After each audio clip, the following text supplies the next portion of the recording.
It's time for Agriculture, presented by Turkana Farms in Germantown, New York, a small-scale producer of heritage breed livestock and a wide array of vegetables and berries on just over 39 acres. They also produce a full array of garden vegetables, many of them heirloom varieties raised naturally, as well as an assortment of berries, including raspberries, blackberries, gooseberries, black, red, and white currants, mulberries, and elderberries. And now, here's Mark Scherzer. Mail from National Grid, my electric utility provider, is never the first letter I open. I just don't look forward to reading it. But this week's communication made me smile. It was an energy report, which advised me that as compared with the same period last year, my energy consumption had gone down 34%. Instead of wildly outstripping my neighbors in energy usage, I'm now using 1% less energy than comparably sized houses in the vicinity. I loved this energy report. I realize I shouldn't go too wild patting myself on the back. Paring back to just average in our energy guzzling culture is certainly nothing to brag about. Also, in the comparable period last year, when we were still in COVID-induced semi-lockdown, there were 4 full-time residents of this house. This year, there was just me. It would have been outrageous had I not saved energy. But then, I've had a constant stream of house guests this summer, so maybe the head count has not been so different. And I'd like to think that my own efforts did contribute something to the energy-saving trend. For example, following the example of my friend Eric, I now do laundry on sunny, breezy days only, when I can hang the wash out on the line, rather than just reflexively using the clothes dryer. I'm using less freezer space, and I'm being conscious about lights.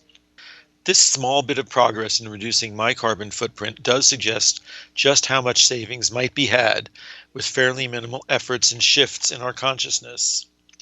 If I got really ambitious, I have no doubt I could reduce my usage another third without really affecting my quality of life. The question is how I convince myself that this is worth the effort. How do I answer the 2 ever-lurking questions? Why bother? And what's in it for me? I call these ever-lurking questions because they seem to be the confounding ones in our current political struggles over the major questions of the day, the twin crises of COVID and climate change. First, why bother? This presents the question of whether my efforts will be effective. Aren't the forces of climate change so global in magnitude that my small gestures mean nothing? And the same with COVID. With so many people engaging in high-exposure, high-risk social encounters in bars, will my wearing a mask as I pass someone casually in the supermarket really reduce transmission?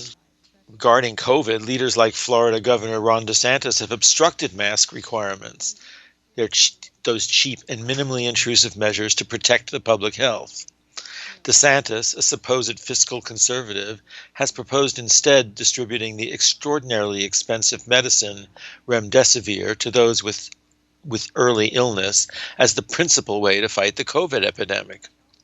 His answer to why bother stopping the spread is that there's no reason to take collective measures to stop the spread of this illness.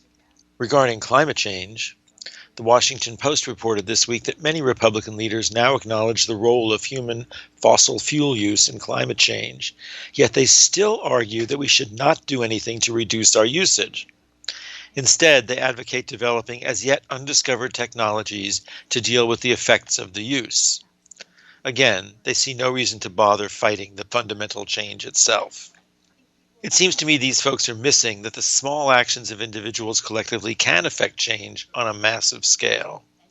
Viral transmission grows exponentially in an epidemic because if one person transmits a virus to 2, those 2 will in turn transmit it to 4, and so on.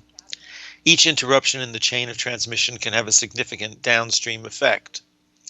It's like weeding the garden. It may seem overwhelming and ridiculous to keep weeding in that the weeds keep coming back.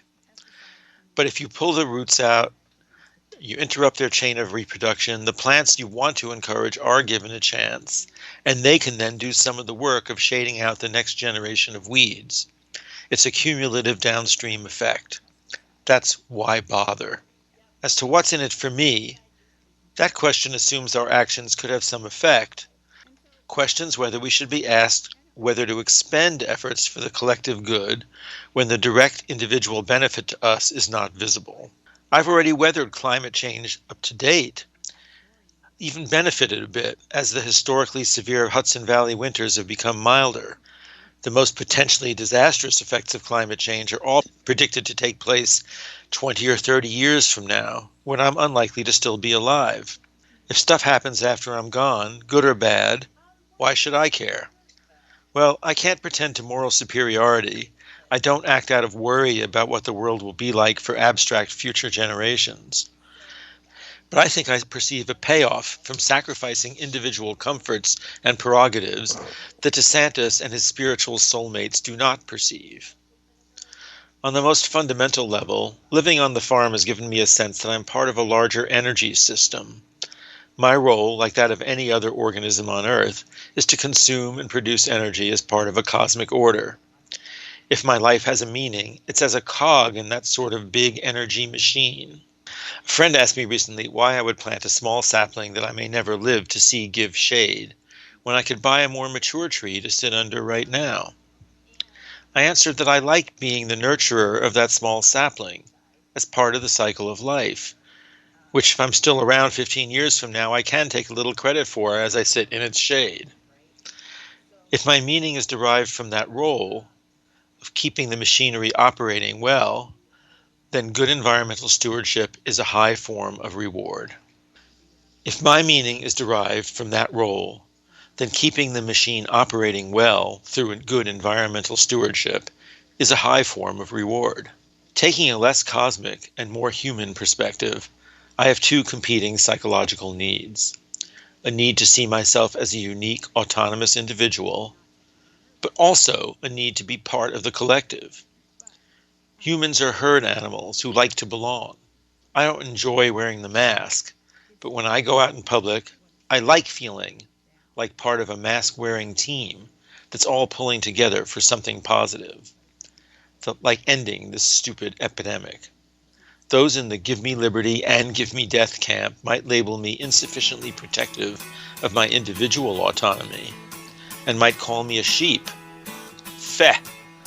To a shepherd, that's not an insult. Agriculture is underwritten by Turkana Farms, LLC, a small-scale producer of heritage-bred livestock and a wide array of vegetables and berries on just over 39 acres in Germantown, New York. More information, 518-537-3815.